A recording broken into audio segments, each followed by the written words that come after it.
Hello everyone, welcome to Parikshapedia. इस video series में हम डिस्कस कर रहे हैं class 10th science lesson 1 chemical reactions और इक्वेशंस के बारे में। और पिछली वीडियोस में हमने कुछ टाइप्स देख लिए थे केमिकल रिएक्शन के, जिनका लिंक मैं नीचे डिस्क्रिप्शन में दे दूँगी। और इस वीडियो में हम डिस्कस करने वाले हैं बाकी के टाइप्स के बारे में। तो चलिए शुरू करते हैं।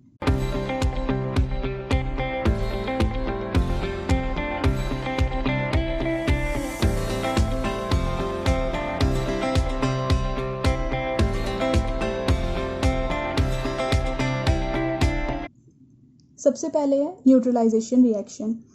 A reaction in which an acid reacts with a base to form salt and water is called as a neutralization reaction.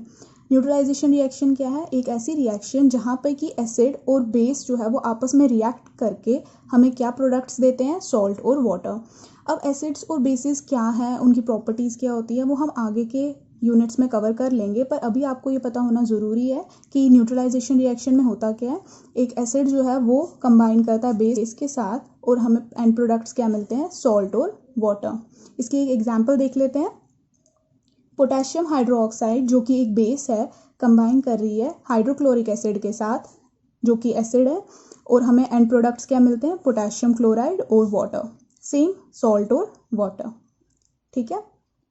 Next type है हमारे पास ऑक्सीडेशन और रिडक्शन। ऑक्सीडेशन और रिडक्शन जो है वो दोनों आपस में बहुत ही रिलेटेड है और इनको लर्न करने के लिए भी यूजुअली कन्फ्यूजन हो जाता है। तो हम इस तरीके से पढ़ेंगे कि दोनों जो है आपस में रिलेट भी हो सके और इजीली आपको अंडरस्टैंड भी रहे। ऑक्सीडेशन क्या है? Process which involves gain of oxygen and second loss of hydrogen. मतलब ऑक्सीडेशन रिएक्शन में क्या होगा कि ऑक्सीजन जो है वो हम गेन करेंगे और हाइड्रोजन जो है वो हम लूज करेंगे। ठीक है। सेकेंड है रिडक्शन। रिडक्शन में क्या होता है? Processes which involves gain of hydrogen and loss of oxygen. ठीक है। अब दोनों को देखेंगे अगर हम, तो हमें पता चलेगा कि ऑक्सीडेशन रिएक्शन में क्या हो रहा है? ऑक्सीजन को गेन हो रहा है और हाइड्रोजन का लॉस हो रहा है। और रिडक्शन में ऑन द अदर हैंड क्या हो रहा है? इसका अपोजिट, हाइड्रोजन का गेन हो रहा है और ऑक्सीजन का लॉस हो रहा है। आपको ये दोनों रिएक्शंस जो है इसी तरीके से याद रखनी। ठीक है।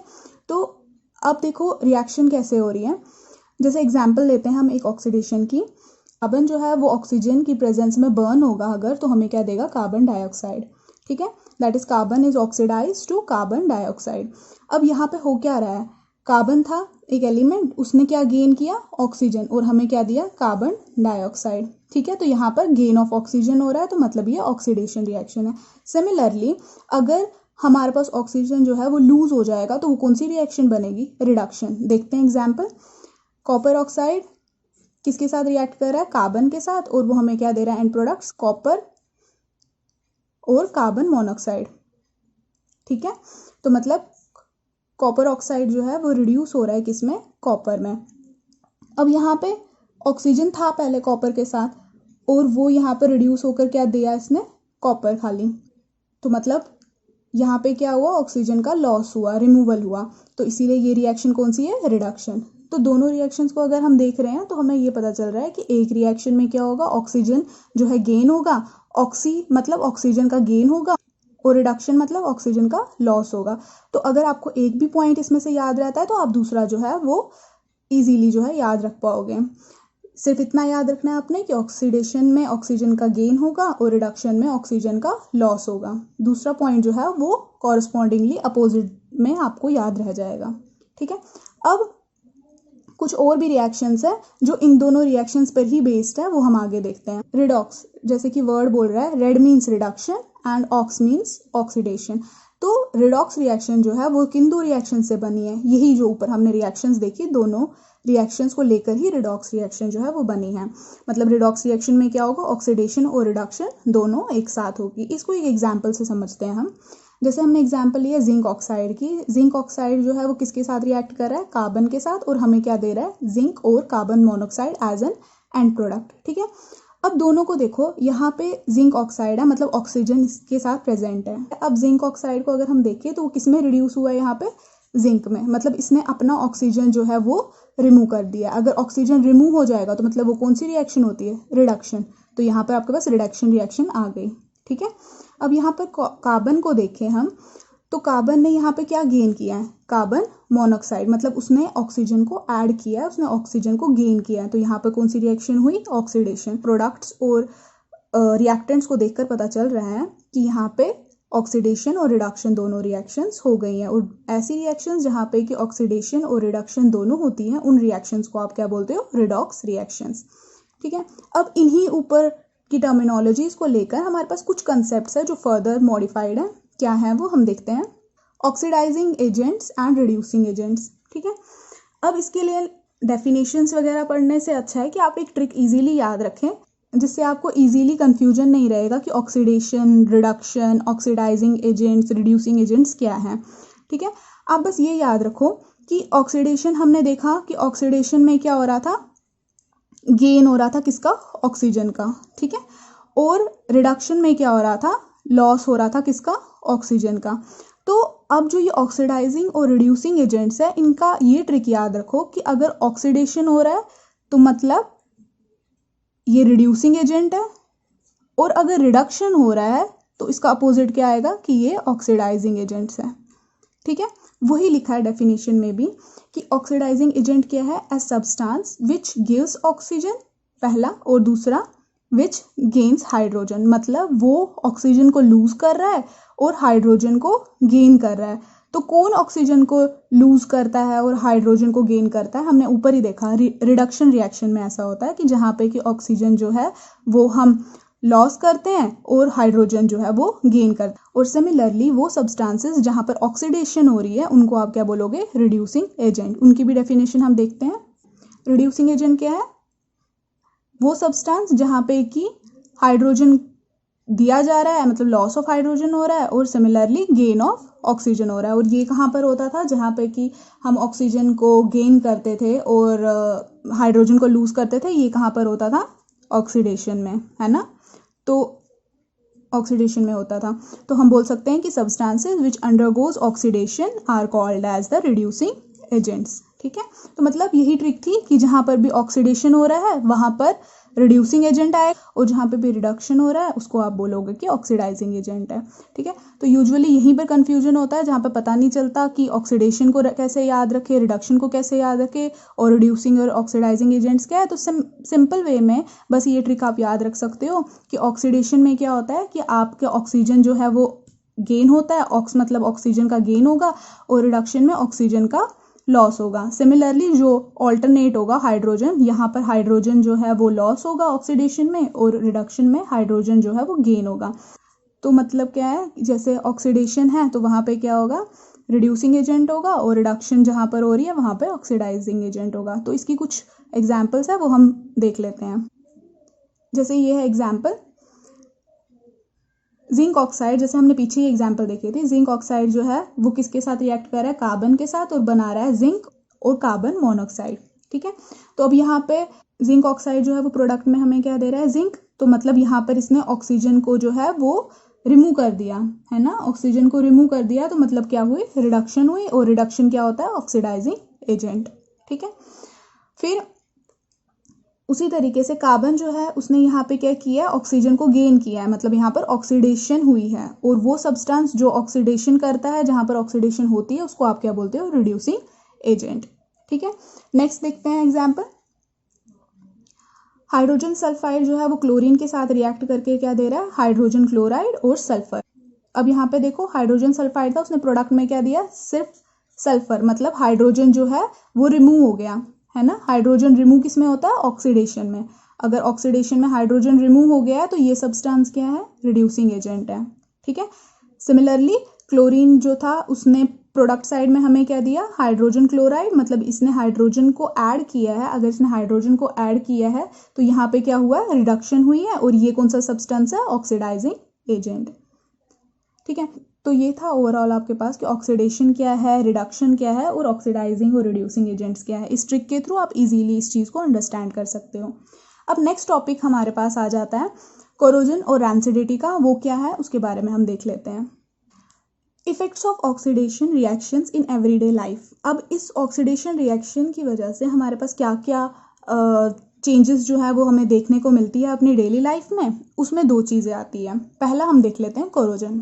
ठीक है, कोरोजन क्या है, Slow eating up of metals due to the attack of atmospheric gases such as oxygen, carbon dioxide, water vapors, etc. on the surface of metals so as to convert the metal into oxide, carbonate, sulfide, etc. is known as corrosion. तो corrosion क्या है?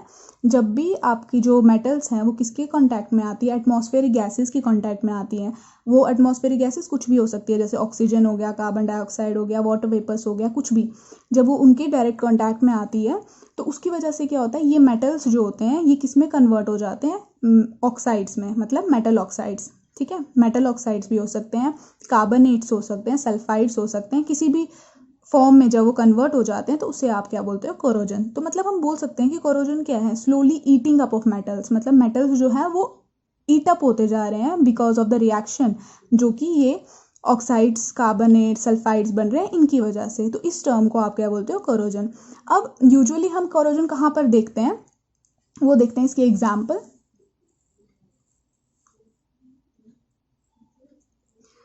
जैसे है rusting, that is corrosion of iron. अब कई बार ये भी confusion होता है कि क्या रस्टिंग जो है वो सिमिलर है कोरोजन के, क्या दोनों सेम है, पर नहीं, ऐसा नहीं है. रस्टिंग जो है वो एक एग्जाम्पल है कोरोजन की, पर कोरोजन जो है वो एक अलग टर्मिनोलॉजी है, वो एक इफेक्ट है. ठीक है, तो कोरोजन यूजुअली कहाँ पर होता है, मेटल सरफेसेस पर, उसमें कोई भी मेटल सरफेस हो सकता है. लेकिन रस्टिंग जो है वो कहाँ पर आती है, कोरोजन ऑफ आयरन. ठीक है, आयरन ऑब्जेक्ट्स पे.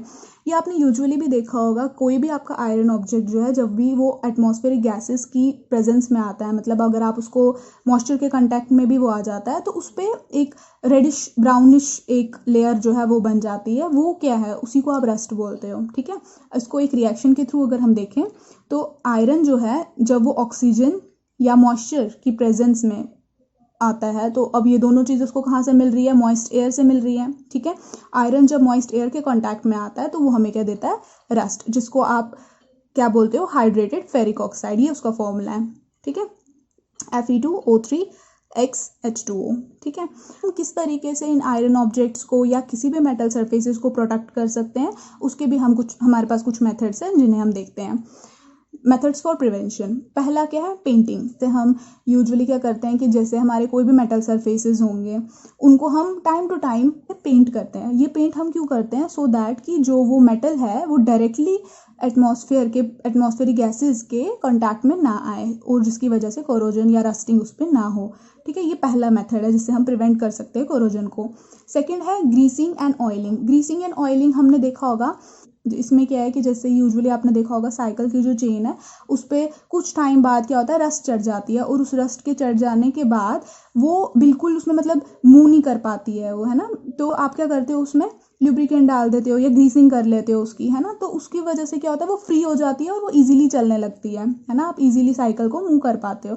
वो किसकी वजह से होता है, वो इसी ग्रीसिंग की वजह से होता है. आपने उसको ग्रीसिंग प्रोवाइड करी जिसकी वजह से उस पर जो कोरोजन की इफेक्ट था वो कम हो गया और वो इजीली जो है वो चल पाती हैं.